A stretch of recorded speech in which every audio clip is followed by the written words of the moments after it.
Shoah is a 9.5-hour documentary by French filmmaker Claude Lanzmann. Shoah was filmed over the course of 11 years, and it meticulously documents the Holocaust. It has been called a piece of living history, and it has been considered a masterpiece since its release in 1985. The film starts with an interview with a man named Szymon Cybernik.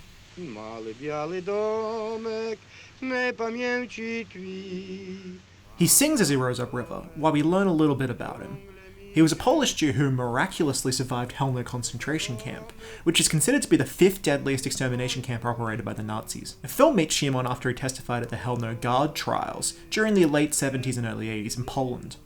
Szymon is one of the many people we meet in Shoah, but he is featured, in my opinion, in the most poignant scene in the documentary. Right around the 4th hour of the film, Lanzmann and his interpreter introduce Szymon to the villagers who lived around Hellno camp. They embrace him while they attend a church ceremony for the birth of the Virgin Mary. Szymon stands in the middle of the scene while the members of the congregation stand around him, smiling, laughing, chatting with the filmmakers.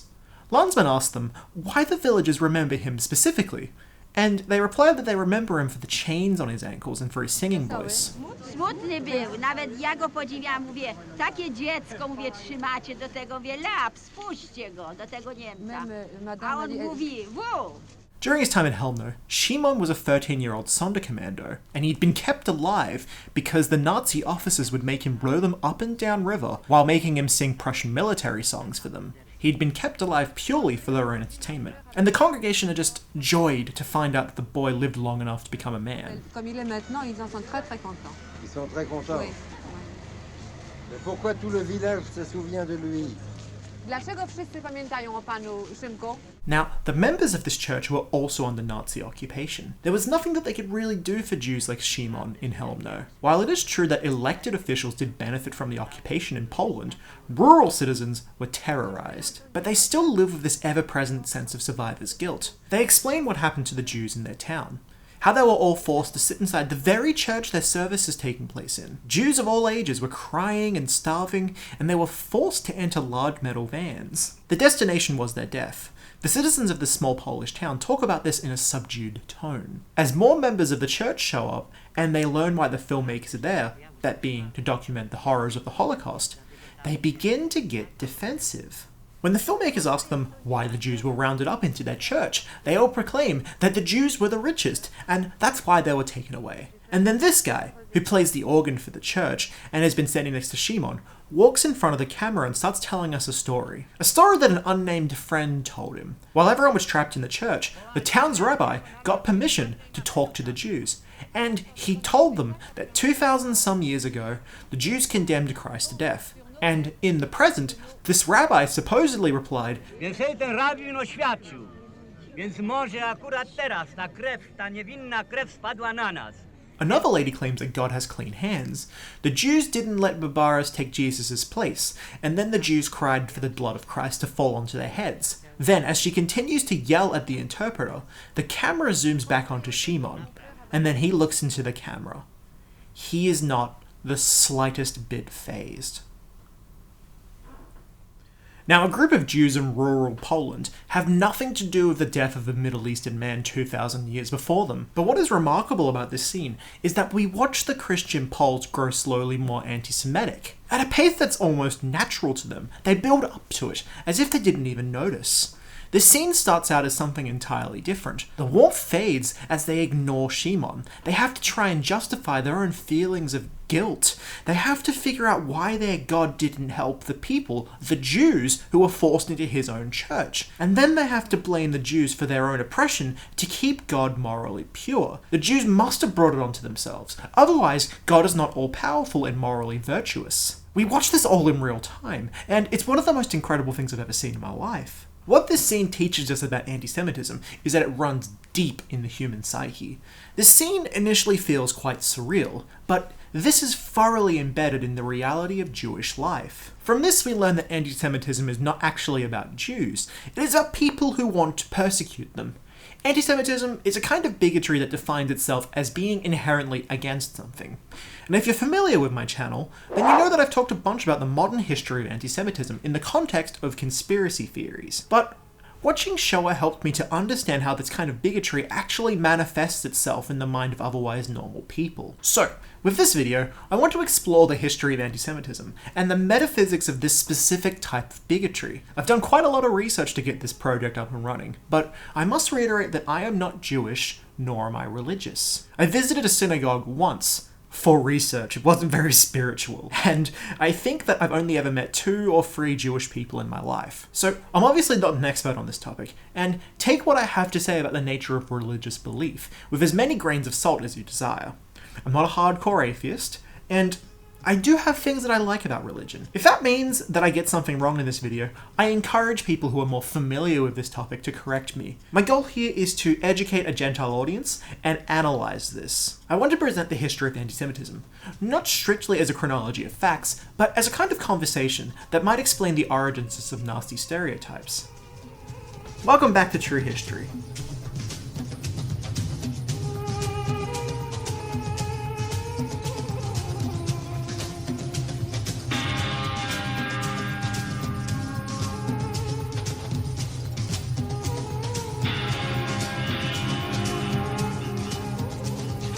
Chapter 1. Jewish Semantics. One of the first points that I think is important to discuss is whether saying Jews as bluntly as I have is PC or not. Not in an I'm doing a thought crime kind of way, which is useless and stupid.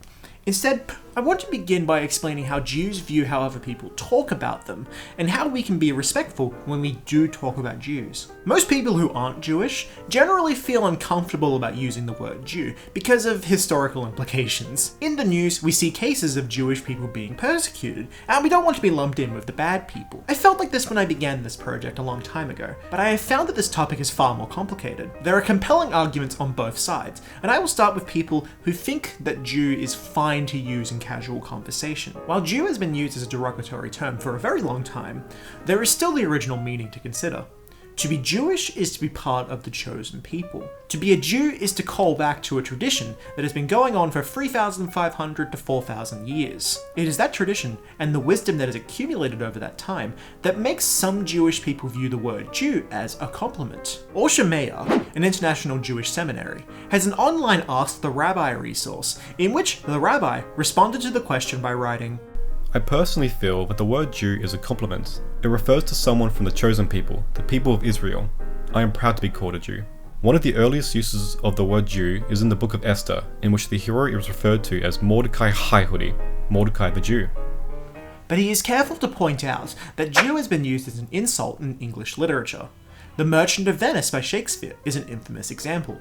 A monstrous character is monstrous because of his Judaism. And this liberal unease with the word Jew is understandable. Shows like South Park haven't particularly made it easy to remove the negative stigma. What is insidious about the word Jew is how it has become a kind of adjective.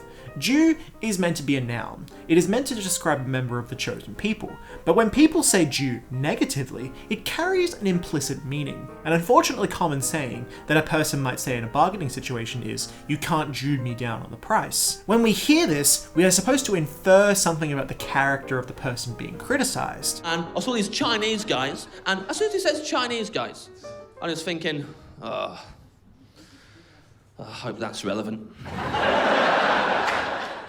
Never is. Maybe it's halfway through the story and it goes, and then they taught me Mandarin and it was nice, so there's never that. It's always that they did something wrong. But he just put that little detail in there, doesn't link them together himself, but just leaves them there for you. In that case, this ties back to ideas of usury and deceitfulness, which we will discuss later in this video. So that's the counter-argument, that there is just too much contemporary history that smudges the usage of the word Jew. This line of argumentation is very liberal in nature. It treats the word Jew as if it were a slur, which in its original usage, it just wasn't. Jew is not like a bundle of sticks. It is not being reclaimed by a new generation, and that people should just say Jewish person or person with Judaism instead. But that initial word still means a lot to Jewish people. Jewish author Dara Horn writes that when she was young, she was afraid of the world. Every young person has an existential crisis in their youth, and she writes that being Jewish allowed her to learn Hebrew, and then Yiddish, which allowed her to study the scripture and Torah. I wrote my way down into that tunnel through time, burying deeper into a past that was in fact the present, a breathtaking reality just beneath the surface of the current moment, until I was no longer afraid to fall asleep.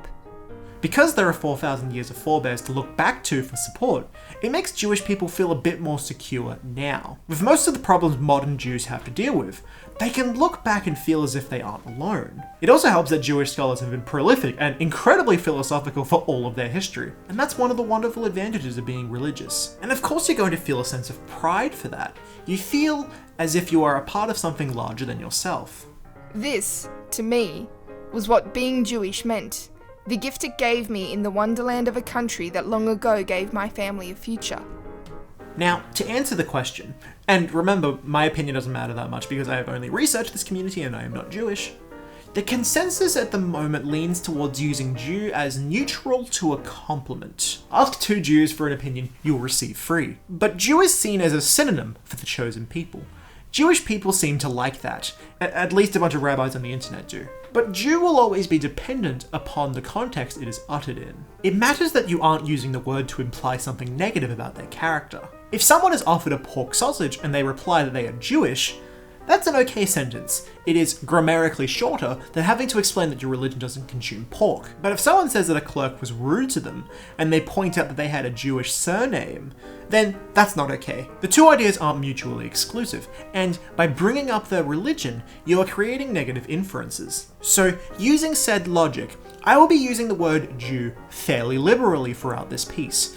I feel comfortable enough doing that based on the research that I've done. But that does not mean it'll always be kosher. I also plan to critique how historians and philosophers have used the word Jew to underlay thought. Something else that's related to this critique is that the way that you phrase Jew in a sentence can come across as a dog whistle. For example, my sensitivity reader, Emmett, pointed out to me that saying the Jews a lot can hit the ear wrong and give a dodgy impression. Sometimes it may be more grammatically correct to say the Jews did this or that, but generally speaking, Jews don't have to be classified by putting a "the" in front of it. Jew on its own speaks for itself. The second big point to bring up is what terms we will be using to discuss Jewish history, because there is actually a lot of contention about the word anti-Semitism, which might sound strange to you. The reasoning is that Semitism is not considered to be the correct term. It has just become the most common word that to be associated with Jewish hatred now.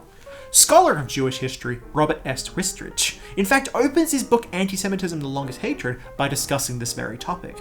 Anti-Semitism is a problematic term, first invented in the 1870s by the German journalist Wilhelm Marr to describe the non-confessional hatred of Jews and Judaism, which he and others like him advocated. Since, as the early anti-Semites were at pains to stress, they were not opposed to Jews on religious grounds, but claimed to be motivated by social, economic, political, or racial considerations. So modern Jews object to this term because, obviously, it was created by eugenicists. This movement made Jews, an otherwise ethnically diverse religion, into a race, and the anti-Semite dubbed that race the Semite. So, say that we are against Jewish persecution. When we use the term anti-Semitism, we are acknowledging the lie that Jews are primarily a race, and race is a social construct, and some Jews in history have gotten pride from their racial heritage. But the problem arises when the powerful decide that race exists, and then they should treat it as a problem to be solved. I'm going to elaborate on that in the next episode, but there is also a second reason as well. Since it was created in the 1870s by a German who specifically disliked the aforementioned racial traits of Jews, not only does the term ignore bigotry on religious grounds, but it also ignores the previous 4,000 years of persecution of Jewish people. So for all of those reasons, I'm planning to use the term that was introduced by scholar David Nirenberg, Anti-Judaism. He explains in his book of the same name that this term covers the history of violence and bigotry against the Jews.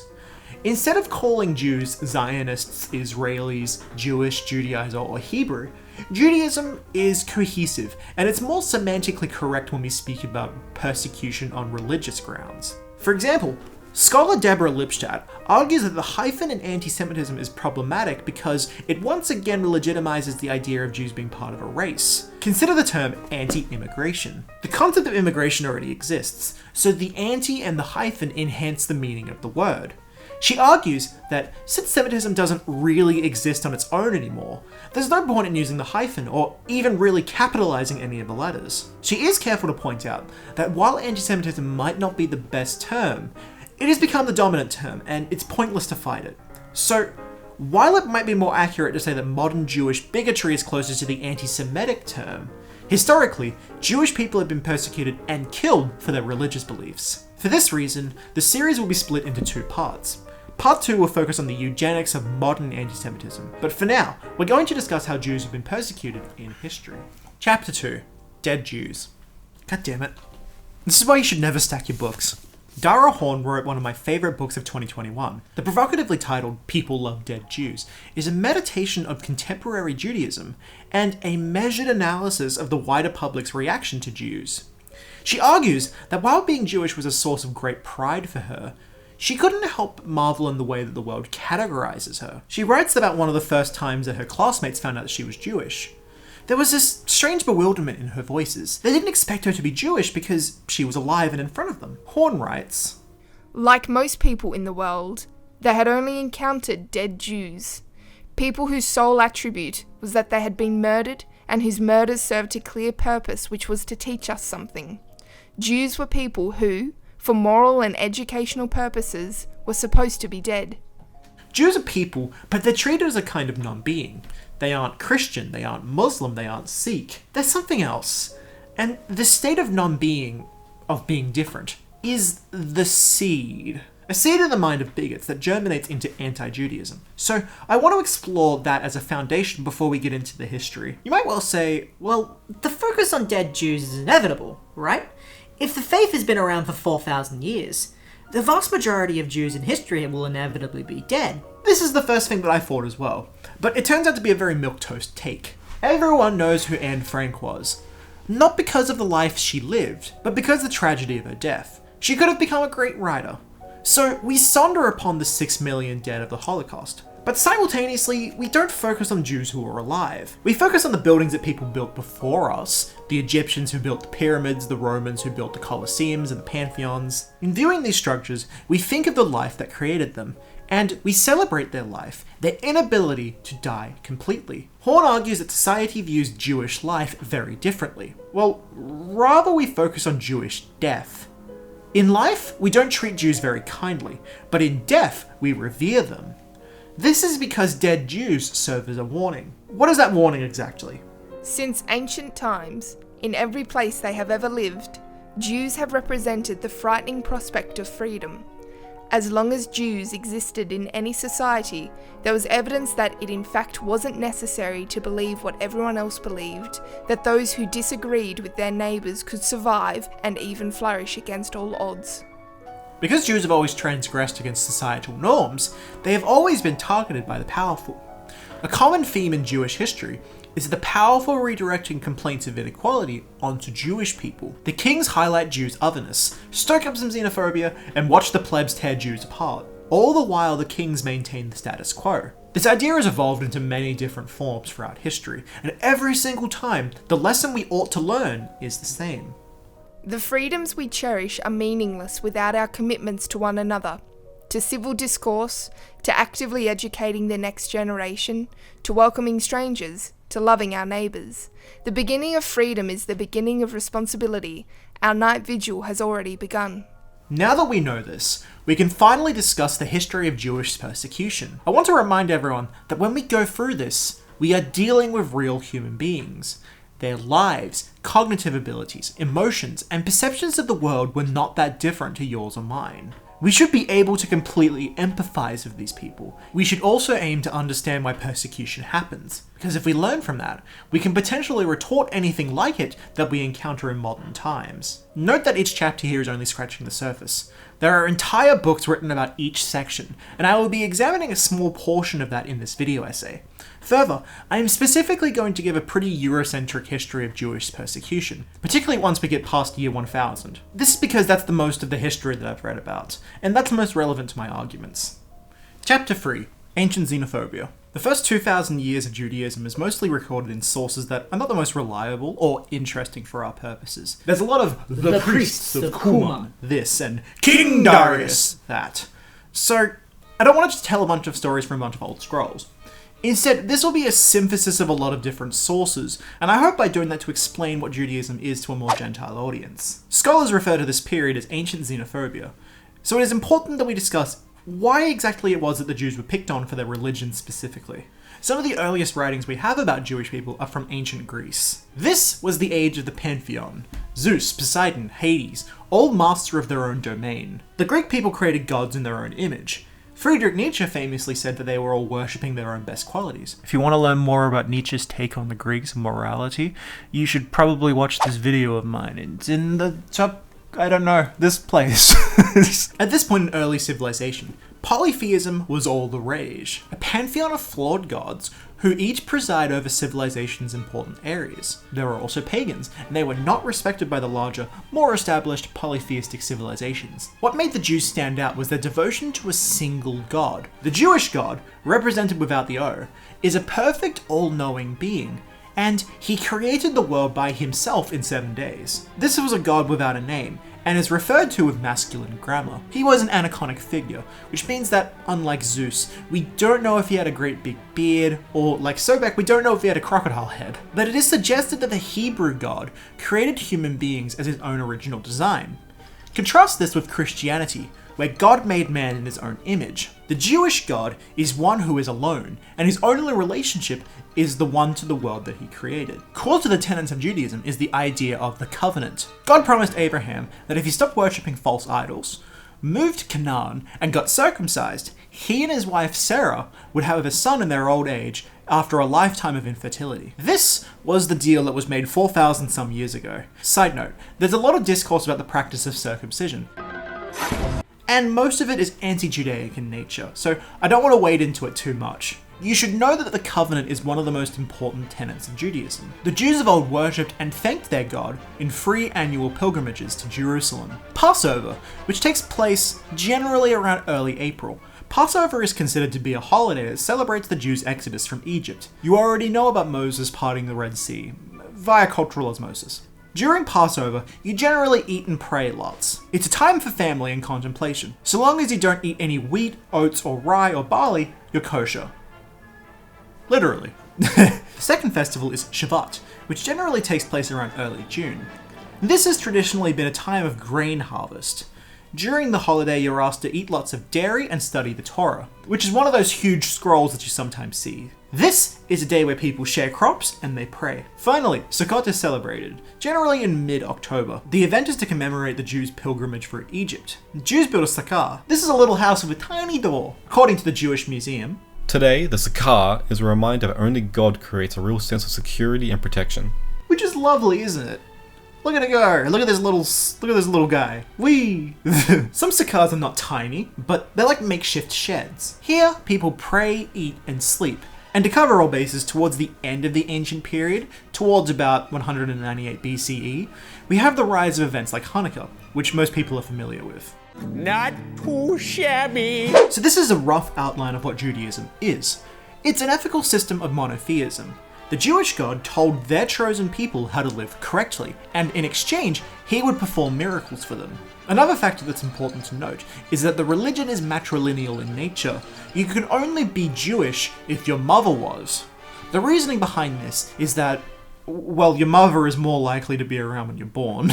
I must note a flaw in my research here. In all of the books that I've read, the scholars assume that many of the Jews they wrote about were men by default. So I can't speak too confidently about the specific problems of being Jewish and a woman in the ancient world, because these writers kind of ignored that. And this is a problem within the entire study of history. And as we move into the next episode of this series, we will discuss the role of women in Judaism, because more contemporary authors actually discuss the social complexities of femininity and Judaism.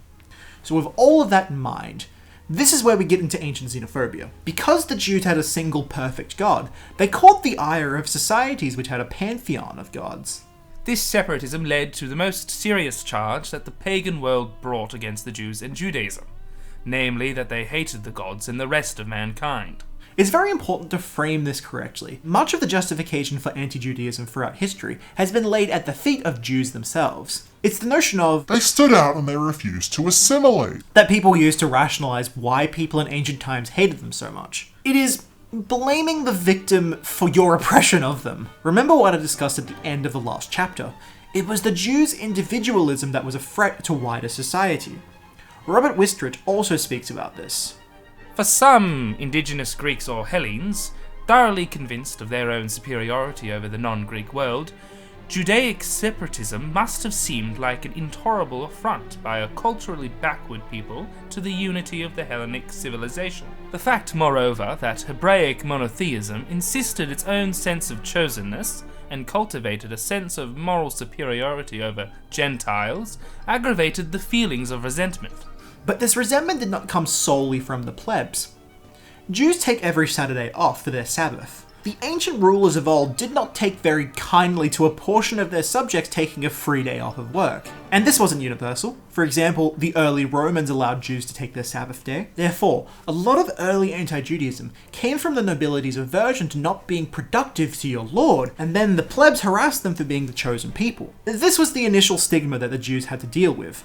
And it wasn't too long after that everything was about to get a lot worse for the Jews. A man was about to die, and he would change the world forever.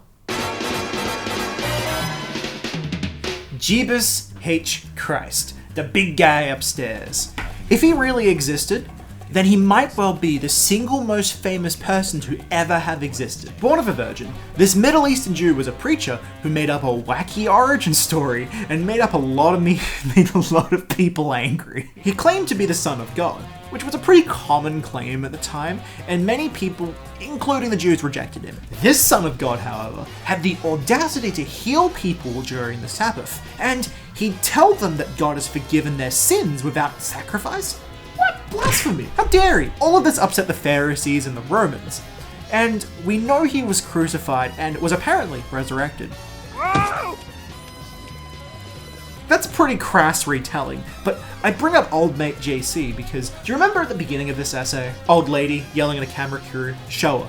Yeah, so she was yelling about someone named Barbaras. So this is a figure from some of the first Gospels, circa 40 CE. In the Gospels we are offered, for example, the highly improbable spectacle of the Roman governor of Palestine, Pontius Pilate, offering to release Jesus, in whom he which can find no guilt, in exchange for the common criminal Barabbas, but being unable to do so because of the large, mocking crowds of Jews who are baying for Jesus' blood, but his crucifixion is presented as the logical consequence for their relentless, murderous hostility towards him.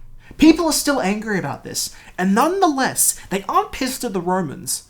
They're upset at the Jews. It seems like such an obvious contradiction that it seems insane to point it out. Well, to answer why that obvious contradiction is still very prevalent, we need look no further than former Catholic priest James Carroll. Every religious person has to take responsibility for the way in which their tradition encourages intolerance, suspicion, hatred of the other. And in the Christian tradition, both in relation to Muslims and Jews, we have some very clear reckoning with history to do. Constantine's Sword is a personal interrogation and investigation of the historic relationship between Christians and Jews. This book is workmanlike in its detail, and it was very controversial when it came out in 2001 because Christians felt quite offended by it. As a former priest, Carroll had extensive knowledge of the church, and he became disgusted by the hypocrisy of the clergy, and he quit being a priest. He wanted to explore how Christian persecution eventually led to the Shoah, and I think his work is useful to understanding the angst that Christians feel towards Jews. And Jews answered, "Crucify, crucify." According to Carroll, it is important to once again state that Jews did not bring persecution upon themselves. Political power called for the persecution of Jews, and to understand said persecution, we need to understand how early Christians saw themselves. One thing that made Christianity easier to adopt was the lack of the covenant. You don't even have to lose your foreskin. An added bonus was the lack of dietary restrictions. Christians can eat pig and camel, and that makes life a bit easier. But most importantly, the covenant between man and God is different. Whereas the Jewish God demanded devotion, the Christian God demanded faith. This is a complicated subject, but Christianity framed itself as being about love and forgiveness foremost. This is a fallacy we'll discuss later. But the attractive quality of Christianity was that God loved you and you can be forgiven for your sins. For example, forgiveness is the appeal of the baptism. Do you reject Satan and all his evils? Sure. Christians are baptized because of original sin. This was Eve's punishment from eating an apple from the tree of the knowledge of good and evil. All humans are inherently sinful, and women in particular are punished with childbirth pains. It's worth noting that this Christian notion is extremely misogynistic and it doesn't exist within Judaism. Regardless, get baptized, ensure that you are no longer your sinful self. The logic is, I was dying from the weight of sin. Now, I am raised to life as a dedicated follower of Jesus. No false idol will dissuade my belief. And that nature of cleansing sin was more attractive than the Judaic notion of being a devout good person. The Jewish God demands that you live your life according to the covenant, whereas the Christian God demands only faith. God's supreme being is beyond mortal comprehension. So long as you believe in Jesus' divinity, you will get into heaven. I knew you would come, but you've come. I have. Another thing to consider is that Jews don't believe that God is a person, so the idea of God giving humanity his son is farcical. I'm not saying that either is better than the other, but it is important to understand the philosophical differences between these two Abrahamic religions. Jesus died under the Romans, and it's important to consider that Judaism has been around for so long that it was ancient when Christ died. It was as old to the Romans as Christianity is to us. The Romans, although they didn't like the Jews, understood Judaism as different from Christianity, which they viewed as a kind of competing esoteric paganism that threatened Rome. To them, Christianity was an uncivilized religion that spouted nonsense. Christians were persecuted under the Romans, they were slaughtered by the Romans, and they didn't have a good time under the Romans. The Emperor Nero is particularly infamous for his hatred of Christians. But we have to remember that the Jews didn't have a great time under the Romans either. A mistake that scholars often make in reviewing Jewish history is not pointing out that the Jews rebelled and fought and died for their rights. Consider the Jewish-Roman wars in Judea, modern-day Israel. Jews didn't like being taxed so heavily by their colonizers, and modern scholars estimate that nearly 1.5 million Jews were killed over it. Jews themselves killed around 350,000 Romans. While the Romans were certainly more powerful, they left a substantial mark on the empire. There are several stories of rebellion that Carol goes over, and it would take an extra half an hour of this video to explain them all. So I'm going to ask you to keep in mind that Jews were never passive in history. If they saw something as immoral or unfair, they fought and they died for their rights. To read the Gospels without reference to the Roman War is like reading the diary of a young girl, Anne Frank, without reference to the Nazi roundup of Jews in the streets of Amsterdam.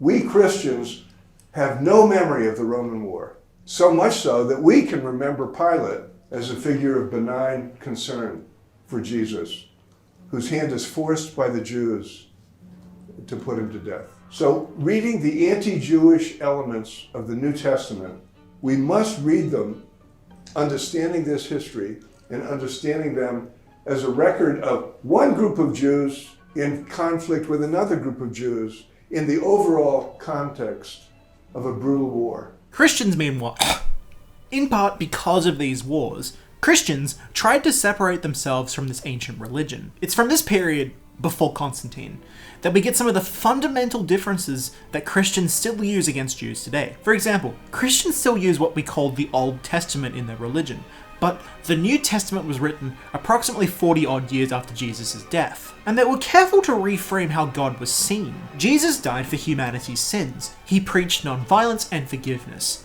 which early Christians used to differentiate themselves from Jews who were going to war against the Roman Empire. According to Carol, the foundational Christian slander against the Jews is that the God of the Old Testament is the heartless God of the law, of revenge, of punishment, while the God of the New Testament is the God of love, mercy, and forgiveness. Carol sees this as a grave fallacy, because Jesus was a Jew in his lifetime, and so were all of the apostles. Carol goes back to the example of Abraham and Isaac. After accepting the covenant, Abraham and Sarah finally conceived their son, Isaac. 37 years later, God decided that Abraham hadn't done enough cool stuff for him lately, so God decides to test his devotion. God's all like, "Hey, Abraham, you're a cool guy. Those commandments, tops. But wouldn't it be rad if you killed your son for me?" And Abraham's like, but I don't want to kill my son. And God replies, but wouldn't it be funny though? So Abraham goes to the top of a mountain with a lamb, a knife, and his 37-year-old son Isaac. And Isaac's like, Dad, what the hell, dude? Abraham tells his boy to shut his stupid man trap, and just before he plunges the knife into Isaac's man neck, an angel swoops down and guides the knife into the lamb instead. God comes out screaming, "It was just a prank!" Subscribe for more Bible study with Angus. So, Christians view the Old Testament God as cruel. He harasses one of his most committed followers into proving his devotion. This is in stark contrast to how God in the New Testament actually treated his son. As Carol notes, in Isaac's case, God allowed the father to spare the son. Recall that, at the last moment, Abraham's blade came down not on Isaac, but on a sacrificial lamb. But in Jesus' case, God himself was the father, and in a shocking reversal of the meaning of love, he showed no restraint. Jesus became the sacrificial lamb. Because the Son of God died a brutal death at the Father's own hand, albeit by means of the Jews, the rest of humanity can be saved. Carol's point is that this slander fueled a sense of superiority in the new Christians. It allowed them to disregard Jews as having a less moral God than them. Your father is the God of mercy, so if he saved Abraham's son, don't you think he'd want to save his own?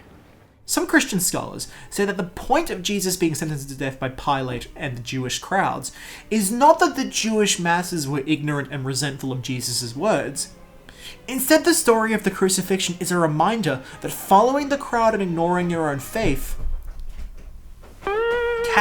Instead, the story of the crucifixion is a reminder that following the crowd and ignoring your own faith and morality is always a bad idea spiritually. This is because the jurors are us.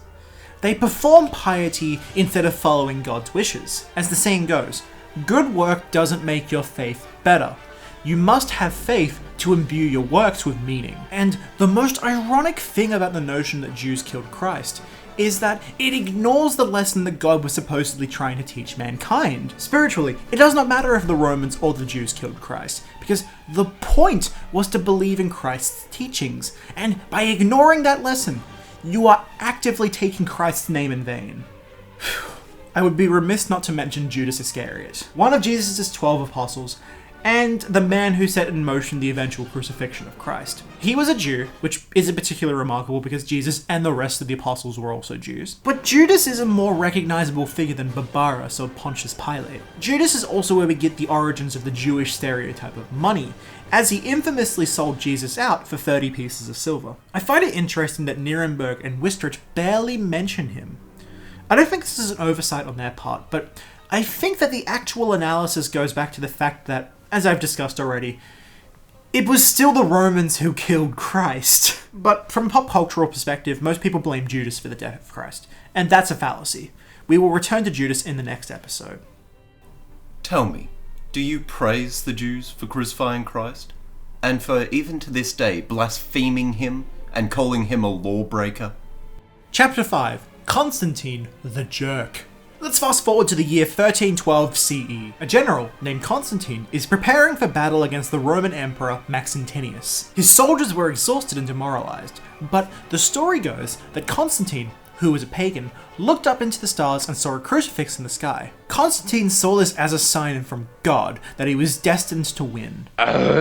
He gave a speech to his army and wham bam, Maxentius drowned and ta-da! Constantine is now the Emperor of Rome. Look at him go! Look at his beautiful boy and his big ol' head. Was it unusually big? The biggest statue. This is the biggest? Yes, in Rome. So we're all below, and we're all subservient. Yeah. Because of this man's vision, he converted to Christianity, although he wouldn't be baptized until shortly before his death. Constantine is considered to be the most important Roman emperor for a few reasons that are important and relevant to us. Chiefly among them, he split Rome into East and West. East Rome changed the capital's name from Byzantium to Constantinople. And if I were a more Reddit kind of guy, I could surely talk about Constantinople and Rome for a very long time. But because I've spoken to a woman before in my life, we should note that we have just enough information to talk about how the Jews in Constantinople weren't about to have a very good time. So we have some important factors in play. Allow me to repeat them for comprehensibility's sake. The Romans killed Jesus. Early Christians blamed Jews for the death of Christ to not step on Roman colonizers' toes. Suddenly, Constantine is now Christian. Constantine, as the leader of Rome, has a pretty big incentive to not hold Romans accountable for the death of Christ. Because of all of these, Rome now has quite an emotionally powerful excuse to persecute Jews. As Carroll writes, with the cross at the centre of a theology of salvation, it becomes the means of salvation. In this altered context, the gospel slander that shifts chief responsibility for that cross from the Romans to the Jews, the creed's indictment of Pilate notwithstanding, sets in motion a dynamic that will keep Jews at the heart of a quickened and quickly armed Christian hatred. In light of that, let's discuss where some other tropes come into this. One thing to highlight here is how early Jews were characterized as lustful beasts. I find this surprising because the Torah in general is pretty conservative. Orthodox Jews generally practice distance between the genders outside of marriage, it prohibits anal intercourse, and it frowns upon masturbation for the ladies and the fellas. I suppose non-binary people can go off, I guess. Despite all of that, for non-Orthodox Jews, the faith doesn't particularly condemn intercourse outside of marriage. The written Torah never forbids sex outside the context of marriage, with the exception of adultery and incest. On the contrary, the Torah seems to assume that it is a natural part of life. And the thing about Judaism is that even though the Torah is an important source, it's always open to interpretation. And it's really down to the rabbis in each age to set the rules. And this has made Judaism quite flexible and able to assimilate into their respective societies. And depending on the group, you have ultra-conservative Jews and relatively progressive Jews. But Christians absolutely went wild on the Jews. Following the lead of St. Paul, marriage and sex were negatively associated with sinful humanity and with the Old Testament. A Christian, however, was to follow the gospel, for Christ was a man living without sex. Hence virginity became the Christian ideal, while Judaism was linked to the sexual lusts of a wicked, carnal world. In particular, it's important to note that Constantine himself lived a pretty lustful and sinful life. He literally had his wife Helena, or his concubine, scholars disagree, his son and his family killed, only for him to be baptized on his deathbed, and now he's a saint. While Jews were generally accepting that human beings are sexual creatures, Christians worshipped figures like the Virgin Mary, where so much as thinking an impure thought could get you into a lot of trouble. Let's go back to Constantinople.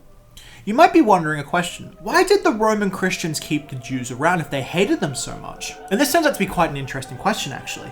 The answer lies with another saint named Augustine of Hippo. This was a preacher who was an early Christian philosopher. Augustine wondered why the Christian gods spared Jews. If he was so all-powerful after all, why doesn't he just smite this group of heretics who denounced him? Augustine reasoned that Jews must have had a purpose in the Christian world. To quote Carroll, the Jews, unlike pagans, unlike Christian heretics, still had a role to play in the salvific plan of God. They were to be as witnesses to the prophecies which were given beforehand concerning Christ. Augustine saw Jewish devotion to the law as a kind of sacrament because it was out of devotion that Jews rejected Jesus. Their continuing fleshly allegiance to their law made Israel, even after establishment of the church, uniquely witness to Christ. Thus, God himself protects them from the duress of religious coercion. God had to prove his almighty power by proving someone wrong, and that designated someone had to be the Jews. Do not slay them. Jews must be allowed to survive. But there was a catch in Augustine's theology. They must be allowed to survive, but they must never thrive. And the reason for that is they also witness the truth of our claims for Jesus by the misery of their lives among us. But popes continued to preach the denigrating theology of Jewish rejection that underwrites the impulse Christians have to attack them, especially when Jews presume to thrive, which is why Jewish thriving has an undercurrent of threat in the Christian imagination. So this explains why the Jews were kept around in Christian Roman society, but it also allows for them to be persecuted. It would be quite clever if it wasn't so horrifying. And the Romans really started to come down hard on the Jews. I want to start with an example that might seem a little bit odd, but it's emblematic of this whole situation. Because get this, the Romans banned Jews from owning Christian slaves. The Romans loved doing slavery so much, and for them to prohibit the Jews from doing it in any way is nuts. Any slaves who were in a Jew's possession would be transferred to the imperial treasury so as not to free them. They just gave their slaves away to other Romans. The topic of Roman slavery is really complicated, but this right here is a big deal. Jewish women were kept as slaves, and the matrilineal concept of Judaism is, in part, actually from the Romans. If only a woman could beget more Jews, then the Romans could control who was Jewish. All of this is important because this was the first time that monotheism was institutionalized. Ancient privileges previously granted to Jews are withdrawn. Rabbinical jurisdiction is abolished or greatly restricted, and proselytism becomes punishable by death, as indeed are sexual relations with Christian women. Jews were henceforth to be excluded from pursuing military careers or holding high office. Thus, the inferiorization of Jewish legal status became an inexorable consequence of the growing power and influence of the Church on the imperial government. The overwhelming violence that Jews suffered in Rome forced a lot of them to flee. But the rules that had been entered into law in the world's most advanced Catholic city caused a lot of aftershocks. The early Christian and medieval period of Anti-Judaism melt into one another a bit, so it's difficult to clearly state where one thing begins and ends. But what we do know is that after Constantine did his thing, other governments got more confident in enshrining Anti-Judaism into law. One of the most important points of early Judaism is how lords related to Jews. Political power in medieval times was complicated. Much of the land were pagan and Catholic. Nuremberg writes that the very existence of synagogues and Jews was a kind of existential threat to Christendom. Not only does this create more resentment directed towards Jews, but it means that a lord has to control the Jews who currently live under him. And what happened in early history is that Jews became property of their lords. This concept of the Jews as the king's servi, a Latin word that could mean slave, serf, or servant, became very widespread in European law. Nuremberg discusses how historians, then and now, debated the nature of Jewish servi. He concludes that in the Middle Ages, Jews became a kind of political and legal class. They had to be controlled to make sure that the sovereignty of God was assured. And something that's pretty sinister is that anti-Judaic actions could be done through the lens of rebelling against your lord. It was the perfect medium to attack the king through. The first point is that by attacking the Jews, you aren't actually attacking the king. You're just attacking his quote-unquote things. This was a sign of disrespect, but it didn't actually affect political power in any way. But the second point is this. Any defense of the Jews, no matter how small, represents a Jewish victory that once granted will be memorialized as long as the Jews should last. On the occasion that the king did defend his Jews, he will be seen as a weak king for bowing to the whims of his property. So, political angst under monarchy became expressed through hate crimes. Jews became a kind of hyper-subject, and let's take a moment to pause and remind ourselves of something. Jews were mostly indifferent to Christianity. They saw it as an offshoot to Judaism.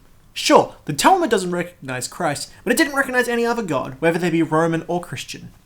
They mostly just wanted to coexist with society, but because other people of faith saw them as standing out in spite of their god, they murdered the shit out of them.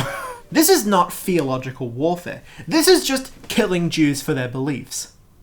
The cherry on top of all of this is that peasants could still construct themselves as broad resistance to the king. This resistance took many forms. Sometimes it meant attacking Jews conducting the business of the monarchy, or attacking any Jew at all, as a symbol of a resented ruler. It might mean casting the ruler himself as a Jew. Conversely, it might represent his subjects as Judaized. After all, if Jews represented complete subjection to the sovereign, then attempts by lords to achieve greater power over their Christian subjects by, for example, imposing new taxes, could be understood as making those subjects more Jewish. It is mindsets like this that the Catholic Church would harness during the Crusade. And you might be wondering, wait, weren't the Jews being kept around to prove God right? Why do they also need to be subjugated to prove the sovereignty of God? That's a good question. The church doesn't have an answer for you though, because it's illogical. It's purely illogical. These are cobbled together reasons to justify persecution, because the church wanted to persecute the Jews. That's it, that's the whole thing. Many powerful people in history were hypocrites, and they wanted money and power, and Jews were an emotionally satisfying scapegoat. So much so that on the way to the First Crusade, the Crusaders just slaughtered a bunch of Jews on the way to slaughter Muslims. The massacre of the Jews in the Rhineland was an event of little or no significance in the Christian chronicles, although such sources confirm that it happened. But the Rhineland catastrophe would be a lasting marker in the mind of Judaism. Chapter 6. Hatred in the Middle Ages. Medieval Anti-Judaism is where we start to see many of the strangest tropes that pop up, so strap yourself in because this is going to become a doozy. One important factor in early Christian history is to consider why kings bothered keeping Jews as their servi. Obviously they thought they had to lock them down to maintain God's sovereignty, and paradoxically they needed to survive to prove God right. But this doesn't explain everything. Jews were but a small minority. Most groups of pagans who didn't believe in Christ's divinity either didn't receive this treatment. It turns out that having Jews as servi actually has utility to kings. The Old Testament forbids a practice called usury. Usury is a financial concept. It means that you cannot put interest onto a loan. This is best described by St. Thomas Aquinas with his notion of summa theologica. The idea is that when a poor person has to pay back a loan and then pay interest on top of it, it's kind of like double charging the poor person. So Jews didn't allow usury with other Jews, and the New Testament kept this rule as well. So Christians couldn't do a usury on other Christians. Now, this would mean that it was difficult for kings to tax their subjects excessively.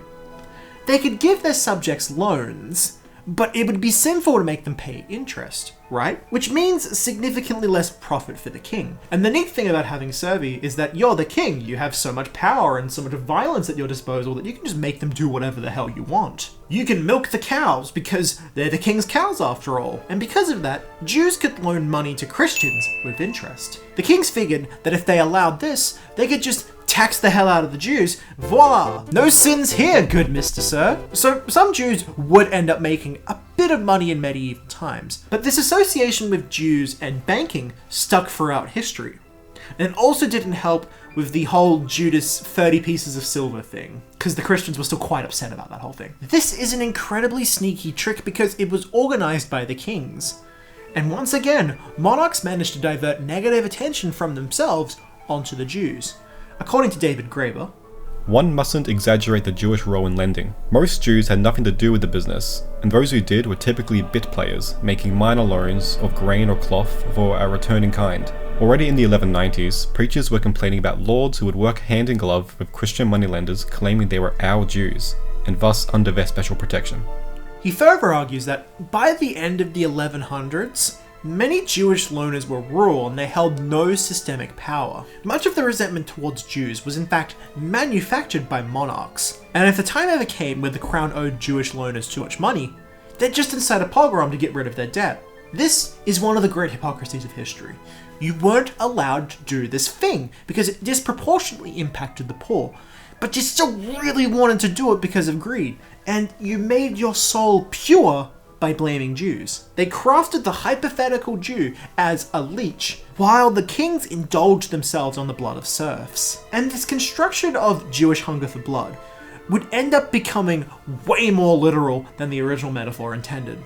Before we get into this next section, I have to tell you that under the Torah, Jews cannot consume blood. Like, I guess they could, but they're forbidden and they'd risk ostracism. This was originally in regard to animal blood because in Jewish mysticism, blood was believed to be the life force of the animal. Because of this, there's actually a lot of discourse about whether or not Jews can eat rare steak. Anyone who's curious, so long as it's kosher, has been salted correctly, and has had the veins removed, you're good to go. And because blood was said to contain life, it was, of course, a sin to consume human blood.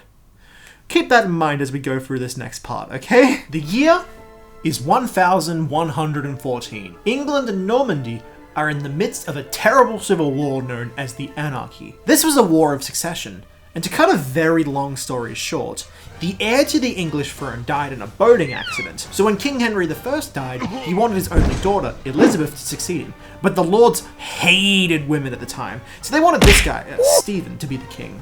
He was the king for a little while, but then Elizabeth wasn't happy about it, so it's time for a war. Hooray! In the year 1114, A young man named William of Norwich was working to become a tanner's apprentice. He isn't related to the throne, but his murder in February of that year would perhaps become even more infamous than that war. No one knows who killed him, but there are a few theories.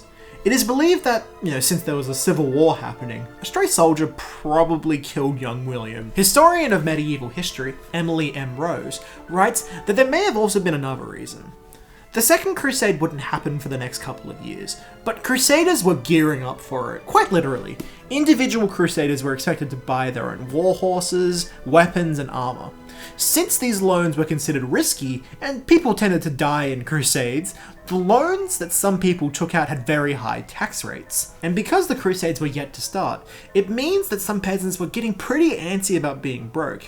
And they directed this resentment, of course, onto the Jews. William of Norwich wasn't Jewish, but the family he got his apprenticeship from was. So Rose believes that someone may have actually killed him out of spite against this Jewish family, who were tanners, not bankers. Alternatively, she finds out that it could have been a highway robbery gone wrong. All of this is very interesting as an ancient whodunit, but it doesn't matter whodunits because things for English Jews were about to get quite bad. 6 years after William's death, a monk named Thomas of Monmouth came through the town and heard of the murder. And after speaking to two people, he concluded that William had been the victim of a ritual murder by a cabal of Jews. Which, if that sounds like nonsense, that's okay because it is nonsense. William of Norwich would go on to be a kind of obsession for Brother Thomas, to the extent that Thomas would go on to try and canonize William as a saint, but he would be unsuccessful. Since Thomas's account of murder was so well preserved, we know quite a lot about it today. Rose is very critical of Thomas's account, writing that Brother Thomas is quite selective in the information he supplies. He does not mention, for example, that it was standard procedure for bodies to remain exposed for 3 days. He ignores other events that are important to consider if we are to understand his claims for William's sanctity, and which played a significant role in his interpretation of what took place. But this claim spread like wildfire. According to Rose, this case was well known throughout the local area, but not across Europe. But strangely, this idea of ritual sacrifice and drinking the blood of young Christians stuck. It was around this time that the church was attempting to encourage what Rose calls effective piety. The church wanted people to become so emotionally invested in their religion that they would go and do a crusade. When Brother Thomas came to Norwich, it was in the wake of the First Crusade, and things were ramping up to a Second Crusade, which would be a massive disaster. Now, Brother Thomas did not lie about this case to whip up a frenzy and distract from how miserable the Christian peasants were. By all accounts, he believed very strongly in this case, and it would take him like 20 years before he was done with it. But the side effect was that people were upset at the church, and it just so happened that many of them were broke and already wanted to persecute the Jews in their town. It's important to say, as Rose points out several times, that medieval Christians were not foolish people, and they did take some convincing. Hence why William of Norwich was not canonized as a saint. But this murder became the origin of an insidious anti-Judaic myth. The accusation that Jews abduct Christian children in order to reenact the crucifixion of Jesus at Easter time seems to have been connected with fantasies arising out the notion that the Christ child was actually present in the wafers of the Eucharist. Guilt feelings associated with the act of cutting up and eating a small child must have preoccupied Christian believers in the 12th century at an unconscious level, and would have been easier to handle once they were projected onto Jews. Accusations of blood libel are often made around Easter time. This is because Passover often starts around the date of the death of Christ. The narratives of greed and lust intertwine to create a nonsensical tapestry that still echoes today. Among the more outlandish assumptions that underlay the blood libel was the notion that Jewish men menstruated and therefore required Christian blood to replenish themselves, or alternatively, they needed to make up for the blood they lost through circumcision. Which is quite bonkers. Remember, Jews aren't allowed to consume animal blood, let alone human blood. What became known as the blood libel would long outlast the medieval age. Rose argues that this idea became more popular in our modern era than it ever was in the early millennium. Carroll goes on to argue that the accusations of blood libel were metaphorical embellishments of an original crucifixion of Christ. Like, in killing these pretend children, the Jews are reliving the joy of the crucifixion all over again. The slander that Jews were in the business of crucifying boys eloquently dramatised what had evolved into a core, if implicit, theological principle. People who once so fatefully murdered Jesus are still inclined to murder him. There is a line of causality, in other words, between the gospel indictment of the Jews for the murder of Jesus, as if the Romans were bystanders, as if Jesus were not a Jew, and the medieval indictment of Jews for the murder of Jesus in the person of a Christian boy. And I take it I don't need to, comment on how ludicrous this whole situation is. So instead, let me remind you that it was an incredibly potent emotional force in the Christian psyche, so much so that the death of William of Norwich is often cited as one of the contributing factors of the English monarchy expelling Jews from the country towards the end of that century. Throughout Europe, there were countless pogroms and violent uprisings against Jews. According to Rose, the accusation of blood libel was not attributed to individual Jews, but Jewish people as a whole, like the death of Christ before it. There is a considerable amount of scholarship that focuses on the psychoanalysis of anti-Judaism in the medieval ages.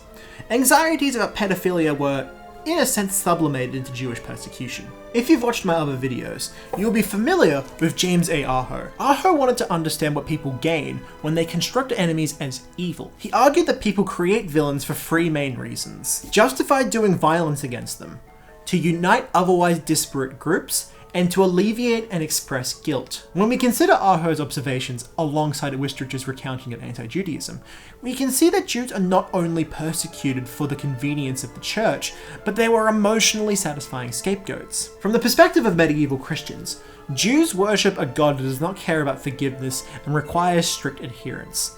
Their ways are backwards, and Christians projected their worst anxieties and intentions onto them. This is a subject that we will cover in the next episode, but know for now that there are emotional appeals towards anti-Judaism in history, not strictly political or economic ones. The Black Plague hit medieval Europe and killed 1/3 of the European continent, primarily through the years 1347 through 1360. This is, quite unfortunately, where we come across two of the final tropes that we get from medieval anti-Judaism. Because of widespread beliefs of blood libel, Christian plebs were more willing to believe in embellished lies. It became the public's belief that Jews brought the plague onto the people. This is for two main reasons. Firstly, Jews seemed to be less affected by the plague, so people felt as if it was some kind of curse that the Jewish people laid down upon the populace. Despite some of the nasty stereotypes of the time, the Jews were pretty clean. We have a stereotype of medieval peasants being filthy all of the time, but this is generally untrue. They bathed more regularly than we give them credit for. But because of religious practices, Jews were more likely to bathe more frequently than their Christian counterparts. Thus, they were less likely to contract the plague. The instructive word there is less, because hundreds of thousands of poor Jews died of the plague, just like everyone else. It seemed like the end of days. It was a horrifying time, and people wanted to make sense of this borderline apocalyptic event. Secondly, they made sense of this by surmising that the disease must have been spread through water, and since entire towns were dying, it must have been Jews who poisoned the wells.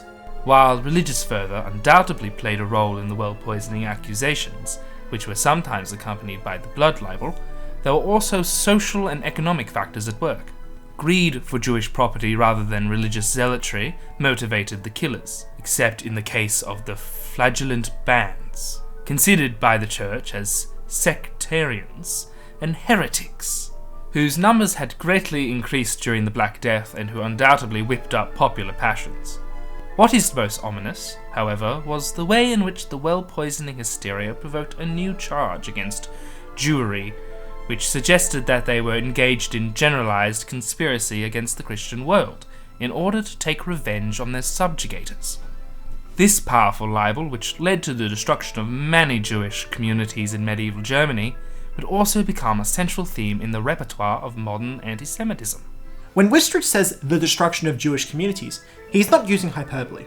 According to Carroll, violent persecution during the plague was even worse than that of the First Crusade. He says that close to 300 Jewish communities were wiped off the map.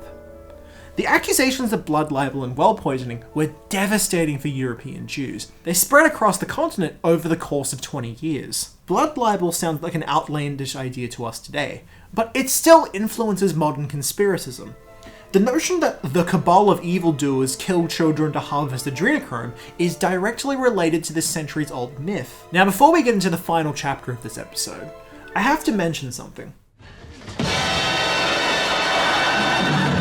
You weren't expecting me to bring it up, were you? Like, I know that was a bit forced, sorry. The Spanish Inquisition is fundamental to understanding Jewish-Christian relationships and the legacy of Jewish persecution. For those who don't know, the Spanish Church forced Jews and Muslims to convert to Christianity, or else they had to leave Spain. This coincided with the expulsion of Jews from Britain, and massive migration happened around this period. I mention it here because I'm going to discuss the legacy of this in the next episode. Instead of repeating myself twice over the course of 2 videos, I'm going to focus on it there because it's more important to the arguments of racial persecution, or anti-Semitism. Chapter 7, Emancipation. I want to jump ahead a couple hundred years, because I'm going to explain the Enlightenment and the introduction of scientific racism in the next video.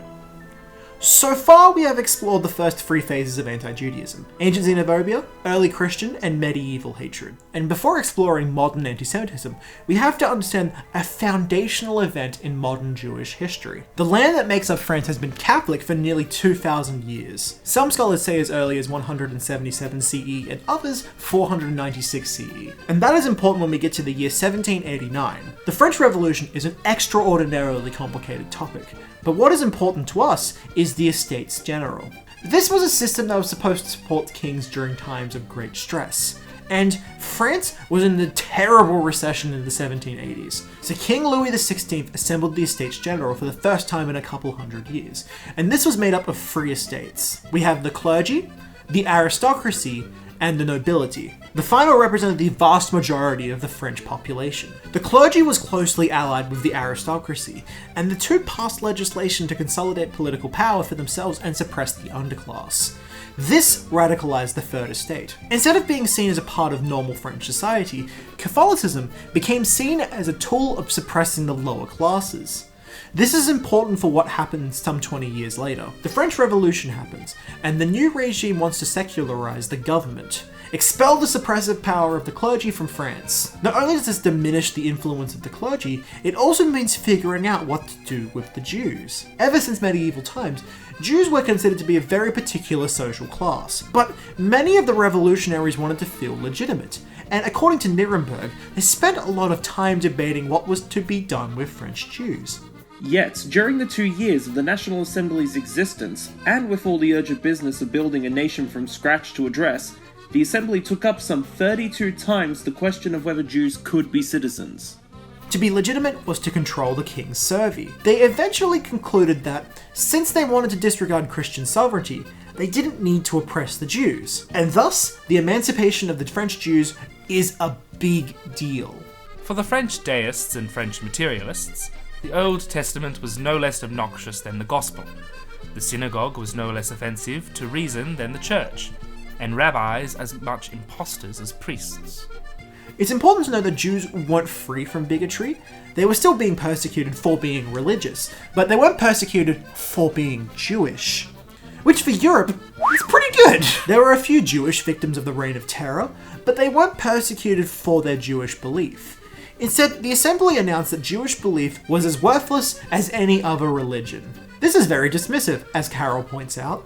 Not since the destruction of Jerusalem in 70 CE had Jews been full citizens of a state anywhere in the world, but now in France they were just that. This is very important to note.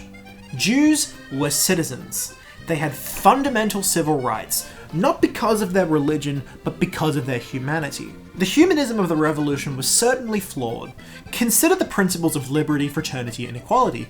None of them applied in the French colonies, and they would eventually lead to the Haitian Revolution.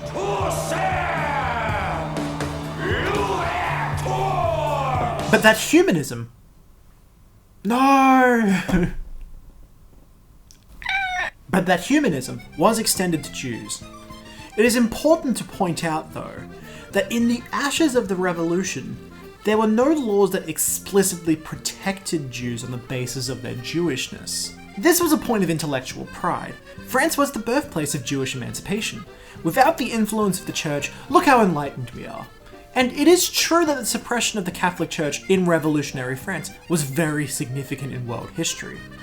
Christians were persecuted in the Reign of Terror, and unfortunately, this led to Christian resentment of Jews. For the first time in a very long time, Jews were treated pretty equally to Christians. Christians hated this because they were supposed to be superior to Jews. I suppose when someone is raised up to your level, their incremental gain of civil rights must feel suffocating. And this resentment would fester for another 100 years. This resentment would last long after the revolution failed. This resentment would last long after the church came back to power. This resentment would continue after Jews became persecuted again by the church. And in France, this would become a spectacle that would humiliate the once proud and tolerant state, which would become embroiled in a conspiracy for the ages, known as the Dreyfus Affair.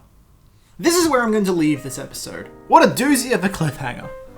The next episode is coming very soon, and it will focus on the final phase of Jewish persecution. In that episode, we will discuss the history and influence of eugenics, cross the pond to America to cross their peculiar brand of anti-Semitism, and we will discuss the Shoah indirectly. I have some doozies laying in wait for you. Thank you to Sochi for being my initial script editor. My videos are not half as good without their influence. I have to thank Ryan for reading my script and giving me some very thoughtful criticism about how I spoke about Christianity. And a very special thank you to Emmett, who I hired to give me some notes about how to speak about Jews with compassion and respect. Their insight improved this episode tenfold, and their nuanced understanding of Judaism was invaluable to me. So thank you to all of them, and thank you for watching. I've had a lot of fun making these videos, and I've learned a lot about the nature of faith and, well, history. I hope that you'll consider subscribing and you'll watch the next episode, which I think is the best thing I've ever done. Hope you'll join me on the next episode of True History. And Judaism is just some, pretend thing. Yeah. So you should be excited to be Christian because you get to go to heaven, but I have to go to hell as a Jew, and so you should not want to be Jewish because you'll suffer like me, and I'll burn. Yeah.